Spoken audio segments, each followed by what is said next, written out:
Hello everyone, welcome you all in this session. This is the sixth lecture of the series, that is Socialism in Europe and Russian Revolution. So ये आप 2.3 socialism in Russia इस topic को आज हम discuss करेंगे। इसके पहले भी इससे रिलेटेड कई टॉपिक्स आ चुके हैं। अगर आपने नहीं देखा है तो आप डिस्क्रिप्शन बॉक्स में लिंक दिया हुआ है, आप चेक कर सकते हैं, वहाँ से आपको सारे वीडियोस के लिंक वहीं पर प्रोवाइडेड हैं। So let's begin our today's section, socialism in Russia. अब रशिया में सोशलिज्म कैसे आया इसके बारे में बताया जा रहा है। Here the first line is, all political parties were illegal in Russia before 1914। 1914 के पहले जितनी भी पॉलिटिकल पार्टीज थी उन सभी को इलीगल करार दिया गया, मतलब सभी उनको माना ही नहीं जा रहा था। The Russian social democratic workers party was founded in 1898 by socialist who respected Marx ideas. मतलब वो जो लोग थे जिनको सोशलिस्ट कहा जा रहा, वो जो सोशलिस्ट थे वो मार्क्स के आइडिया को मानते थे, और उन लोगों ने Russian social democratic workers party को बनाया। मतलब मार्क्स की जो थ्योरी थी, मार्क्स के जो आइडियाज़ थे, उनके रिस्पेक्ट करने वाले जो सोशलिस्ट थे, उन्होंने रशिया में 1898 में अपनी एक पार्टी फॉर्म की जिसका नाम था Russian social democratic workers party. However, because of government policing, it had to operate as an illegal organization। तो क्योंकि because of government policy, government की पॉलिसी की वजह से it had to operate as an, इसे इलीगल ऑर्गेनाइजेशन के तौर पर ट्रीट किया जाता था। मतलब लोग इसे इलीगल ऑर्गेनाइजेशन मानते थे क्योंकि गवर्नमेंट की पॉलिसी कुछ इस तरीके थी, पॉलिसिंग ऐसी थी। It set up a newspaper, mobilised workers and organised strikes. और इसने अपना कैसे सेटअप बनाया, इसने न्यूज़पेपर यूज़ किया, मोबिलाइज्ड वर्कर्स मतलब वर्कर्स यहाँ से वहाँ जाते आते थे, ऐसे वर्कर्स, एंड ऑर्गेनाइज्ड स्ट्राइक्स, और हड़तालें करते थे ये लोग। अगर इनको अच्छे से मतलब इनकी बातें नहीं मानी जाती थी तो ये लोग न्यूज़पेपर का सहारा लेते थे, वर्कर्स हड़ताल करते थे या फिर कुछ आंदोलन कर देते थे। सम रशियन सोशलिस्ट फेल्ट, कुछ रशियन सोशलिस्ट ने यह महसूस किया that the Russian peasant custom of dividing land periodically made them natural socialist.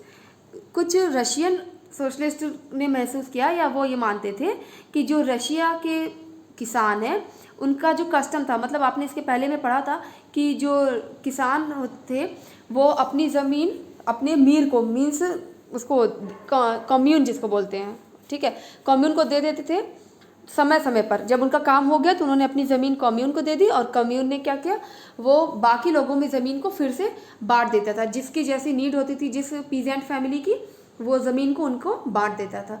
तो वैसे ही ये जो सोशलिस्ट थे, इन्होंने जब देखा कि ये लोग अपनी ज़मीन को टाइम टू टाइम मतलब इस तरीके से बांट देते हैं, तो इसका मतलब कि इन चीज़ों ने इन किसानों को नेचुरली सोशलिस्ट बना दिया। मतलब ये जन्म से ही ऐसे हो गया, प्राकृतिक इनका बिहेव ही ऐसा हो गया, बिहेवियर में ही आ गया socialism. So peasants not workers would be the main force of the revolution. तो उन्हें लगा कि पीजेंट जो हैं, जो किसान हैं, वो पावर बनेंगे रिवॉल्यूशन की। मतलब जो रिवॉल्यूशन होना है वो किसानों के द्वारा इसको बल मिलेगा, ना कि वर्कर्स के द्वारा। And Russia could become socialist more quickly than other countries. और रशिया सबसे पहले सोशलिस्ट बन जाएगा मोर क्विकली, और जल्दी बनेगा देन अदर कंट्रीज, दूसरी कंट्रीज़ के देखते हुए।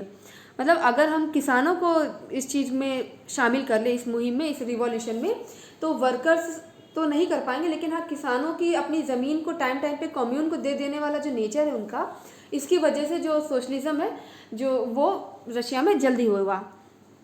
Socialist were active in the countryside through the late 19th century.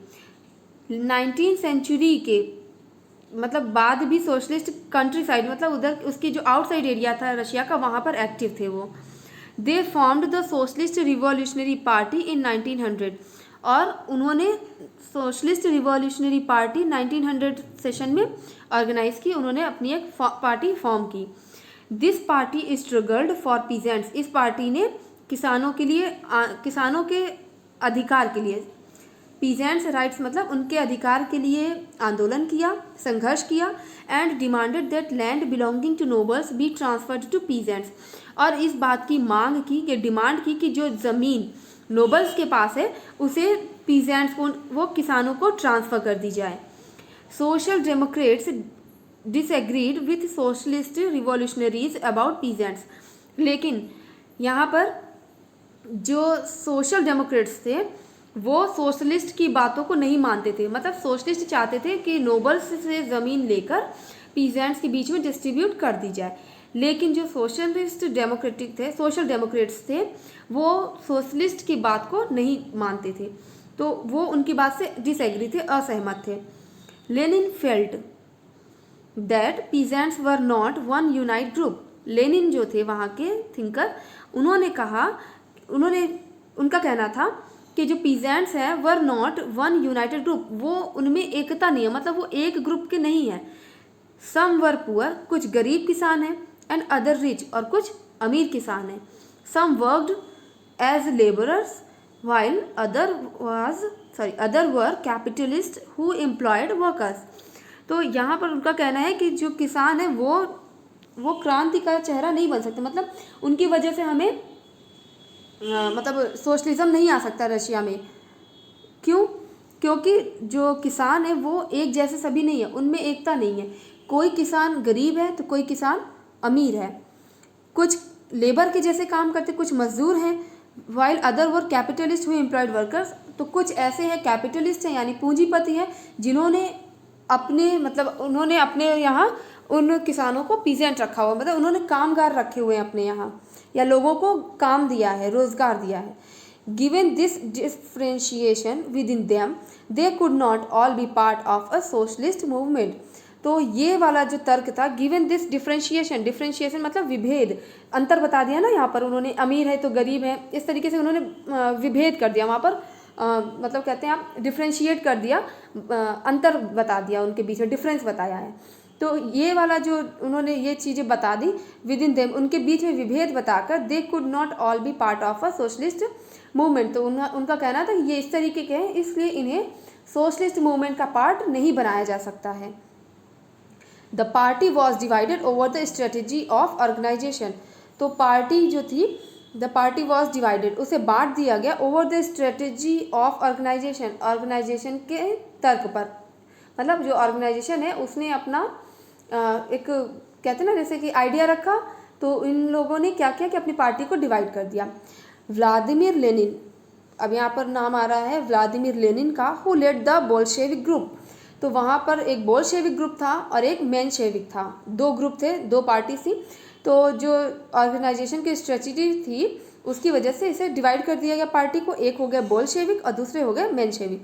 तो व्लादिमीर लेनिन जिन्होंने जो बोल्शेविक ग्रुप के थे या बोल्शेविक ग्रुप की अगुवाई की, थॉट, उनका विचार था that in a repressive society like श्रेष्ठ Russia the party should be disciplined and should control the number and quality of its members. तो व्लादिमीर लेनिन का कहना था कि ये जो रिप्रेसिव सोसाइटी, रिप्रेसिव मतलब लोगों को डोमिनेट, दबा के रखने वाली जो सोसाइटी है, like tsarist Russia the party should be, तो सैरिस्ट रशिया ये नाम था पार्टी का, तो इसे क्या होना चाहिए, इसे डिसिप्लिन होना चाहिए और इसे अपने मेंबर्स की क्वालिटी और क्वांटिटी, मतलब ऐसा नहीं है कि किसी को भी अपनी पार्टी में शामिल कर ले, कितने लोग उस पार्टी में शामिल होंगे और उनमें क्या क्या क्वालिटीज़ होंगी, इस पर उन्हें अपना ध्यान देना चाहिए। ये बोल्शेविक के व्लादिमीर लेनिन का कहना था। जबकि दूसरी तरफ जो मेंशेविक थे, बाकी के जो लोग पार्टीज के थे, उनका कहना thought that the party should be open to all, तो उनका कहना था कि पार्टी जो है वो सभी के लिए, मतलब इसमें कोई भी आ सकता है, ज़रूरी नहीं है कि हम इसमें नंबर की पाबंदी लगा दें कि 50 से ज़्यादा लोग नहीं होने चाहिए या फिर उनके अंदर ये क्वालिटीज़ होनी चाहिए तभी वो हमारी पार्टी में शामिल हो सकते हैं। तो इस तरीके से वहाँ पर ऑर्गेनाइजेशन की स्ट्रेटजी पर दो खेमे या दो आप कह सकते हैं पार्टीज उभर कर आई, एक थी बोल्शेविक और दूसरी थी मेंशेविक। बोल्शेविक के थे व्लादिमीर लेनिन, जिनका कहना था कि अगर हमें मतलब राज्य करना है, ऐसी डोमिनेंट सोसाइटी बनानी है, रिप्रेसिव सोसाइटी बनानी है, तो हमें क्या करना होगा, हमें अपनी पार्टी को डिसिप्लिन करना होगा और हमें उसमें लोगों के आने जाने पर रोक लगानी होगी। दैट मीन कि हमें उन मेंबर्स की क्वांटिटी पर भी कंट्रोल करना होगा और उनकी क्वालिटी पर भी। क्वांटिटी मीन्स उनके नंबर पर कि कितने मेंबर हमारे हो सकते हैं, और क्वांटिटी मतलब हुई, और क्वालिटी का मतलब उनके अंदर क्या क्या खासियत या विशेषता होनी चाहिए। So that's all for today.